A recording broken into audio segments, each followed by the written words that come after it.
এখনো পর্যন্ত যারা আমাদের চ্যানেলটিকে সাবস্ক্রাইব করোনি তারা অবশ্যই আমাদের চ্যানেলটিকে সাবস্ক্রাইব করে নিচের বেল আইকনে ক্লিক করো আমাদের ভিডিও সবার আগে তোমার কাছে পৌঁছানোর জন্য। আগের শর্ট ট্রিক্সে আমরা আলোচনা করেছি ভারতের পশ্চিম বাহিনী নদীগুলি কি কি এবং সেই নদীগুলি কোন কোন পর্বত থেকে তৈরি হয়েছে। আজকে আমাদের শর্টকাট ট্রিক্স 39-এ জানার কি ভারতের পূর্ব বাহিনী নদীগুলো কি কি আমরা জেনে নিই। পূর্ব বাহিনী নদীগুলো হচ্ছে মহানদী, গোদাবরী, কৃষ্ণা এবং কাবেরী। এখন প্রশ্ন হচ্ছে কে আগে এবং কে পরে পতিত হয়েছে। হ্যাঁ, মানে কোন নদীটা আগে গিয়েছে, তারপরে কোন নদী পতিত হয়েছে, তারপরে কোন নদী, তারপরে কোন নদী।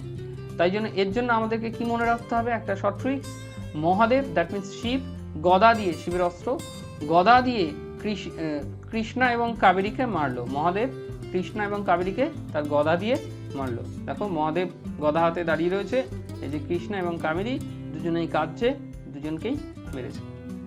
মহাদেব মানে কি মহানদী, প্রথমে গদা দিয়ে, গদা মানে গোদাবরী, কৃষ্ণা, তারপরে কাবেরী।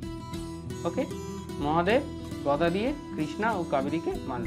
যদি আমাদের ভিডিওটি তোমাদের ভালো লাগে তাহলে অবশ্যই চ্যানেলটিকে লাইক, শেয়ার এবং কমেন্ট করতে ভুলবে না।